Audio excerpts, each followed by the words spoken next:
ನಟಿ ಅಂಕಿತಾ ಅಮರ್ ನಮ್ಮನೆ ಯುವರಾಣಿ ಧಾರಾವಾಹಿಯಿಂದ ಹೆಸರು ಗಳಿಸಿ ಈಗ ಸ್ಯಾಂಡಲ್ವುಡ್ನಲ್ಲಿ ಮಿಂಚುತ್ತಿದ್ದಾರೆ. ಅಂಕಿತಾ ಅಮರ್ ಅವರು ಇನ್ನೂ ಕೂಡ ಮದುವೆಯಾಗಿಲ್ಲ. ಆದರೆ ಯೂಟ್ಯೂಬ್ ಚಾನೆಲ್ನ ಮಾಧ್ಯಮದ ಸಂದರ್ಶನದಲ್ಲಿ ಮದುವೆಯಾಗುವ ಹುಡುಗನ ಬಗ್ಗೆ ಮಾತನಾಡಿದ್ದಾರೆ. ಒಳ್ಳೆದು ಕೆಟ್ಟದು ಅಂತ ಪ್ರಪಂಚದಲ್ಲಿ ಇಲ್ಲ, ಆದರೆ ನನಗೆ ಅವನು ಒಳ್ಳೆಯವನು ಅಂತ ಅನಿಸಬೇಕು ಎಂದು ಅಂಕಿತಾ ಅಮರ್ ಹೇಳಿದ್ದಾರೆ. ಅವನು ನನ್ನ ಅರ್ಥ ಮಾಡಿಕೊಳ್ಳಬೇಕು ಅಂತೇನಿಲ್ಲ. ಅವನನ್ನ ನೋಡಿದಾಗ ಇವನಿಗೆ ಅರ್ಥ ಮಾಡಿಸಬಹುದು ಎಂಬ ಕೆಪಾಸಿಟಿ ನನಗೆ ಇದೆ ಅಂತ ಅನಿಸಬೇಕು ಎಂದು ಅಂಕಿತಾ ಹೇಳಿದ್ದಾರೆ. ಅವನು ನನಗೆ ಒಳ್ಳೆಯ ಫ್ರೆಂಡ್ ಆಗಿರಬೇಕು, ನನ್ನ ಜೊತೆ ಜಾಸ್ತಿ ಮಾತನಾಡಬೇಕು ಎಂದು ಅಂಕಿತಾ ಅಮರ್ ಹೇಳಿದ್ದಾರೆ.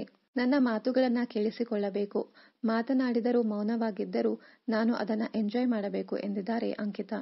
ಆರ್ಮಿಯಲ್ಲಿ ಕೆಲಸ ಮಾಡುವವರನ್ನ ಮದುವೆಯಾಗಬೇಕು ಎಂಬ ಆಸೆ ಕೂಡ ಅಂಕಿತಾಗೆ ಇದೆಯಂತೆ. ಸದ್ಯ ನಟಿ ಅಂಕಿತಾ ಅಮರ್ ಅವರ ಗಮನವೆಲ್ಲವೂ ವೃತ್ತಿ ಬದುಕಿನ ಮೇಲಿದೆ. ಅವರ ನಟನೆಯ ಸಿನಿಮಾಗಳು ಸಾಲಾಗಿ ತೆರೆಗೆ ಬರಲು ಸಜ್ಜಾಗಿವೆ.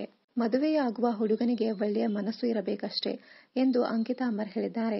ಅಂಕಿತಾಗೆ ಉಪೇಂದ್ರ ಜೊತೆ ನಟಿಸುವಂತಹ ಚಾನ್ಸ್ ಸಿಕ್ಕಿದೆ.